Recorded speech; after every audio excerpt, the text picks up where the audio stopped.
Hello friends, welcome to Shahrukh kitchen. இன்னைக்கு வீடியோவில் நம்ம பார்க்க போகிற ரெசிபி ஒரு டேஸ்டியான பெப்பர் சோயா சங்க் செய்ய போகிறோங்க. இது எப்படி செய்யலான்னு பார்க்கலாம் வாங்க.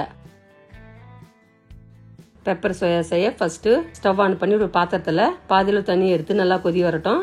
தண்ணி கொதி வந்த உடனே ஸ்டவ் ஆஃப் பண்ணிட்டு 100 கிராம் மீல் மேக்கரை சேர்த்து நல்லா டிப் பண்ணிக்கலாம்.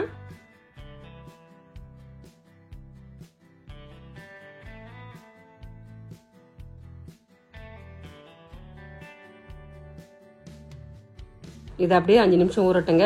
இந்த ஊற சமயத்தில் நம்ம மசாலாவை ரெடி பண்ணிக்கலாம். அடுத்து ஸ்டவ் ஆன் பண்ணி ஒரு பேனை வச்சு பேன் சூடானதும் 3 வரமிளகா, 1/2 டீஸ்பூன் சோம்பு, 1/2 டீஸ்பூன் மிளகு சேர்த்து நல்லா ஃப்ரை பண்ணிக்கலாம்.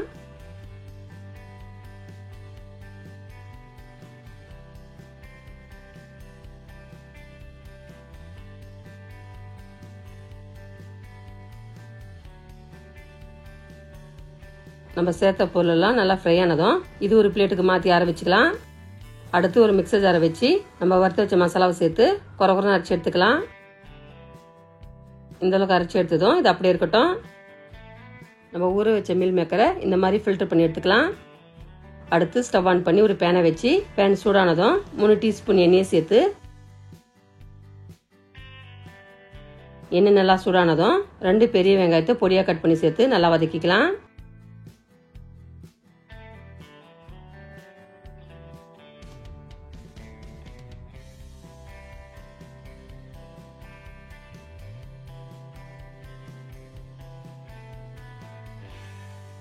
வெங்காயம் நல்லா கண்ணாடி பார்த்துக்கு வந்ததும் 1/4 டீஸ்பூன் இஞ்சி பூண்டு பேஸ்ட் சேர்த்து நல்லா மிக்ஸ் பண்ணிக்கலாம்.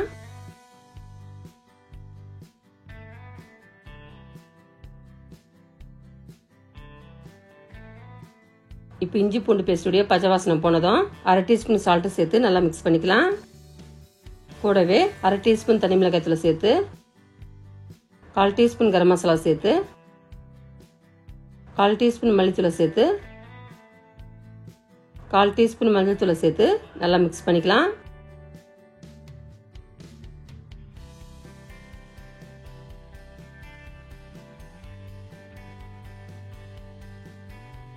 நம்ம மசாலாவுடைய பச்சை வாசனை போனதும் நம்ம ஃபில்டர் பண்ணி வச்ச சோயாவை சேர்த்து மிக்ஸ் பண்ணிக்கலாம்.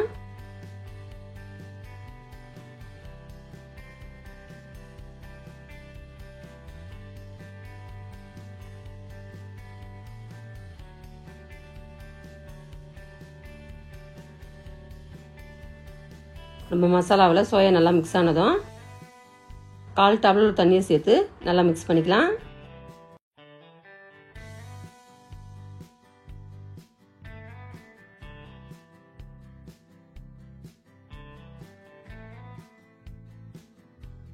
இது 1 நிமிஷம் நல்லா குக் ஆனதும் தண்ணியெல்லாம் வற்றி வந்துடுச்சு பாருங்க. இந்த சமயத்தில் 1/2 டீஸ்பூன் சால்ட்டு சேர்த்து நல்லா மிக்ஸ் பண்ணிக்கலாம்.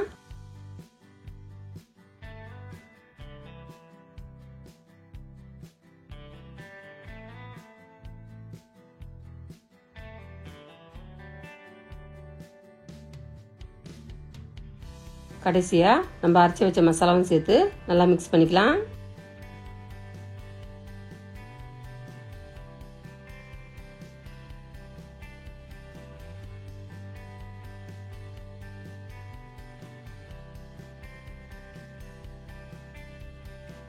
கடைசியா பொடியா கட் பண்ண கொத்தமல்லியும் சேர்த்து நல்லா மிக்ஸ் பண்ணிக்கலாம்.